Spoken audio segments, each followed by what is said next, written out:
یو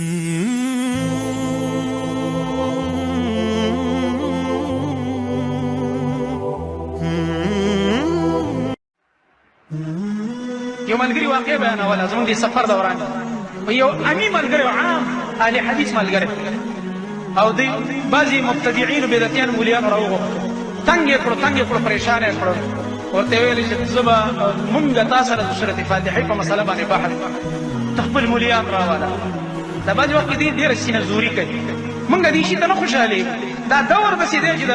مناظرو د وجې نه ماحول خرابېږي هېڅ خیر پکې نشته مونږ پکې ونه لیده که بل چا پکې لیدلی مونږ ته دې وښیي چې دا خیر پکې دی سوا د بد اخلاقۍ نه سوا د بدو ردو نه هر یو مناظره تاسو د دې دور وګورئ صرف بد اخلاقي ده سپک الفاظ دي هغه چې ناست دي د علما په شان خبرې نه کوي سپک ټکي ویلګي د دلایلو په ځای باندې استهزاء تحقیر سپکاوی او بد الفاظ مناظرې خو به د سلفو وي مناظرې خو به د صحابو منځ کې به خبره کېده یو بل ته به د رحم دعا کوله او دلیل ته به غوږ کېښوده او چې کله به ورته بل دلیل ویله دی به د خپلې خبر نه به رجوع وکړه هغه ته به جزاک الله ویل الله تعالی جل دغه مناظرې دې دور کې به ورسره دلیل نه وي په خبره به کلک ولاړ دا ملګری وایي امي کسو ځان له ورغی په هغه ورځ باندې یو عالم یې ځان سره بونه هغه مولیان ورته ویله بدعتیانو چې ته خو ځان له راغی ته خو ځان سره څوک عالم را نه وستو څوک مولا ستاسو نه هغه ته چې به ځان له زه خبره کوم ته څه خبره کوې موږ سره امي سړی ویره داسې کار کوم که نه دې عرف کې خو دا خبره داسې مشهوره ده دې طلاقو کې دا درې کاڼي خلک یادوي وایي دا درې کاڼي مې ځان سره راوړي دي دې مولیانو ته وایي وایي داسې کار کومه زه دا درې کاڼي طلاق اچوم طلاق غورځوم چې دغه ښځه دې په ما طلاق کوي چې د الله پیغمبر دا ویلي دي چې بغیر د صورت فاتحې نه لمونځ نه کېږي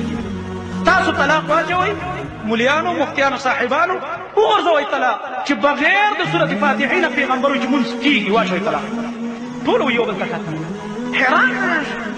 ولې مولوي صاحب زه تیار یم زه امي سړی یم زما په دې خبره دومره یقین دی الحمدلله زه ولې حدیث امیم عالم نه یم